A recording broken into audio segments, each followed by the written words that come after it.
हर परिवार में भी ये परंपराएं हो सकती हैं, तो आप भी इस पाखंड में सम्मिलित हैं। उसी तरह नारियल क्यों तोड़ा जाता है? सिर्फ इसलिए कि जब कोई भी शुभ कार्य होता है तो नारियल इसलिए तोड़ा जाता है। आपको पता है क्या गुरुजी? एक बार विश्वामित्र जी नाराज हो गए। कौन क्यों नाराज हो गए? नाराज हुआ? विश्वामित्र जी। एक दिन विश्वामित्र जी नाराज हो गए ब्रह्मा जी से। बोले तुम सृष्टि करते हो तो नूतन सृष्टि मैं करूंगा। नहीं, हमारे ऋषि मुनियों में इतनी सामर्थ्य है कि वो अपनी एक नई सृष्टि कर सकते हैं। एक दिन विश्वामित्र जी नाराज हो गए और विश्वामित्र जी ने अपनी नई सृष्टि प्रारंभ की कि मैं अपनी नई सृष्टि बनाऊंगा, मैं अपनी सृष्टि का मैं ब्रह्मा बनूंगा, कि मैं अपनी नई सृष्टि बनाऊंगा, मैं अपनी सृष्टि का मैं ब्रह्मा बनूंगा। तो नारियल किसका बनाया हुआ है आपको पता है? नहीं गुरुजी। ब्रह्मा जी का बनाया हुआ नारियल नहीं है। नारियल ब्रह्मा जी की सृष्टि नहीं है। एक बार विश्वामित्र जी ने एक नई सृष्टि प्रारंभ की और उस नई सृष्टि में सबसे पहले उन्होंने जो बनाया वो मनुष्य ही बनाने जा रहे थे। फिर क्या हुआ? इसलिए आपने कभी नारियल को गौर से देखा हो? जैसे माँ के पेट में बच्चा होता है तो थैली के अंदर पानी भरा होता है, पानी के बीच में बच्चा रहता है। उसी प्रकार नारियल भी पानी के बीच में होता है, गोले के भीतर पानी भरा होता है। आपने ध्यान से देखा होगा नारियल में भी दो आंखें होती हैं, है ना? हाँ गुरुजी।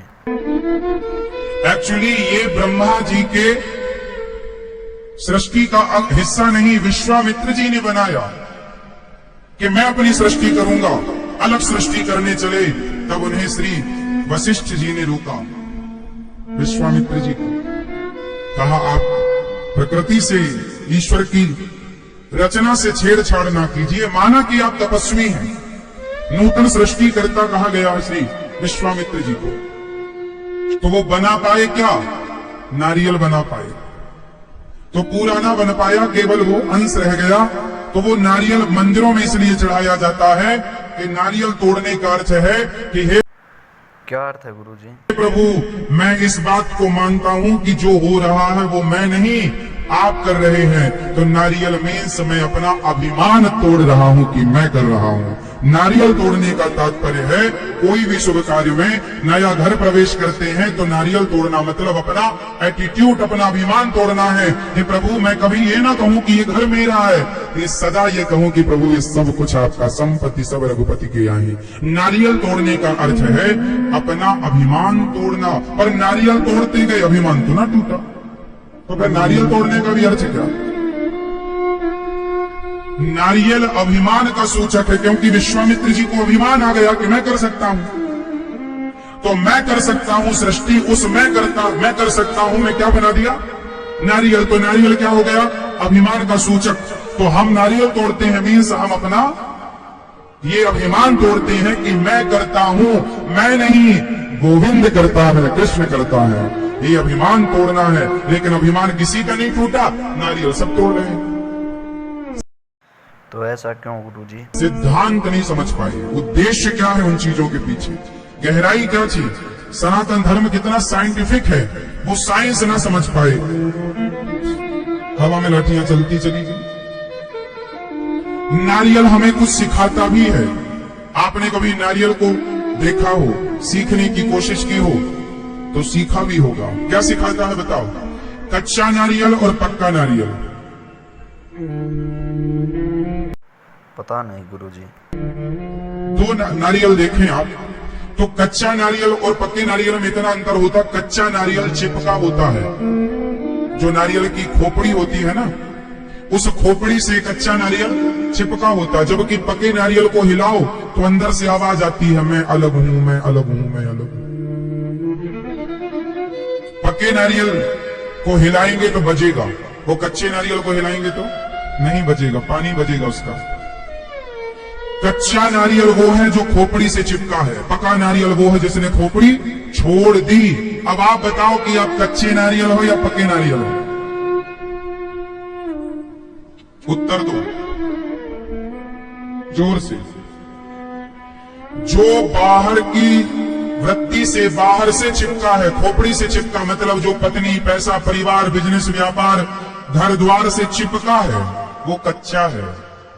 जबकि पका नारियल रहता उसी के अंदर है, पर रहते हुए भी वो खोपड़ी से अलग है। रहो घर में, रहो परिवार में, करो सारे काम, पर सब कुछ करते हुए भी सबसे अलग रहो। जैसे पका नारियल का गोला खोपड़ी से अलग रहता है, रहता उसी के अंदर है, पर अंदर रहता हुआ भी वो अलग है। उसी प्रकार सबके साथ, सबके बीच में रहकर भी आप माया मोह में आसक्त ना हो। ये पका हुआ नारियल सिखा रहा है, पर किस किसने सीखा? जी गुरु जी, ये तो हमें पता ही नहीं था कि हमें भी अलग रहना। आप लोग जरा सा घर में कुछ हो जाए, एक मैया बोली, गुरु जी हम तो पहले भगवान को बहुत मानते थे, पहले बहुत पूजा करते थे, अब नहीं करते। क्यों नहीं करते? तो महाराज जी वो हमारी बहू के ना बेटी हो गई। इसमें भगवान का तो कोई खोट नहीं है, कर्मों का खेल है गुरु जी ये तो। क्यों? हमने भगवान से कहा था, हे भगवान बेटा ही होना चाहिए, हे भगवान बेटा ही हो बहू के, हम तुम्हारी इतनी बड़ी पूजा करते हैं, इतने बड़े भक्त हैं, पर भगवान ने तो बेटी दे दी। सबसे बड़ी श्रद्धा कम होगी भगवान में। अब नहीं मानते भगवान को हम। पहले तो ज्योत जलती थी, पहले तो कीर्तन भी कराते थे, अब नहीं कराते। क्यों? अभी तो कराना जरूरी है। अब नहीं होता कुछ। पहले सत्यनारायण भगवान की कथा सुनते थे, अब बिल्कुल श्रद्धा नहीं है, पूरा विश्वास उठ गया। क्यों? क्योंकि आप लोगों ने भगवान को अपना नौकर बना रखा है। हे भगवान ये काम कर दो, कर दोगे तो पूजा करेंगे, हे भगवान ये कर दो, कर दोगे तो लड्डू चढ़ाएंगे, नहीं करोगे तो कट्टी। तो भगवान तुम्हारे नौकर हैं। इसलिए कहता हूं कि भगवान की भक्ति, भक्त और भगवान के बीच में स्वार्थ नहीं होना चाहिए। यदि स्वार्थ हुआ तो तुम्हारी भक्ति कुछ दिनों बाद, कुछ महीनों बाद, कुछ वर्षों बाद समाप्त हो जाएगी। वो तुम्हारी भक्ति अश्रद्धा में बदल जाएगी। इसलिए भक्त और भगवान के बीच में स्वार्थ नहीं, सकाम नहीं, भक्ति तो निष्काम होनी चाहिए। सुदामा गरीब थे, खाने को रोटी नहीं थी, फिर भी उन्होंने कृष्ण का चिंतन नहीं छोड़ा। जी गुरु जी।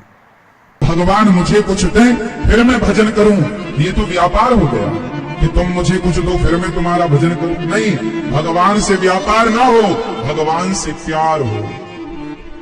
प्रभु से क्या हो? क्या हो मेरी? प्यार हो गुरु जी।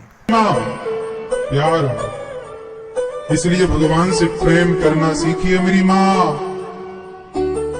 पत्रम पुष्पम फलम तोयम, कौन सा फल भगवान को चढ़ाना चाहिए? अच्छे कर्मों का फल भगवान के चरणों में समर्पित कर देना चाहिए।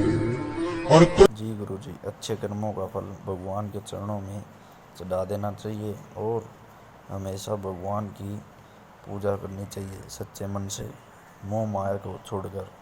वीडियो अच्छी लगी हो तो यूट्यूब चैनल को सब्सक्राइब एवं वीडियो को लाइक करें।